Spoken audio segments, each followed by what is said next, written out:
Muutused elus on nagu mägede vahel päikesetõusud. Alguses võib olla pime ja hirmutav, kuid peagi ilmub valgus, mis paljastab kogu maastiku ilu.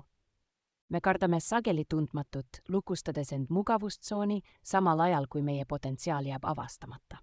Kohanemine ei tähenda allaandmist, vaid voolavust, võimet liikuda koos elulainetega, mitte murda nende all. Nagu liblikas, kes muutub täielikult, peitub ka sinus võime end ümber kujundada ja tugevamana tõusta.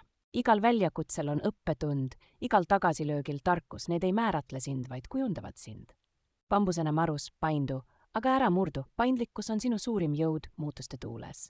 Uue oskuse õppimine tundub alguses võimatu, kuni järsku avastad, et see on saanud sinu identiteedi osaks. Aastaajad ei võitle muutuste vastu, nad tantsivad nendega, teades, et iga lõpp on uue algus. Mugavustsooni piiridest väljumine ei tähenda kohe hüppamist. Mõnikord piisab sellest, kui teed väikese sammu ebaselgesse.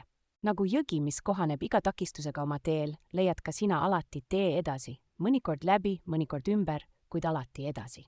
Võta muutusi vastu avatud kätega, sest sinu võime kohaneda pole vaid ellujäämisoskus, see on kunst elada täielikult ja julgelt.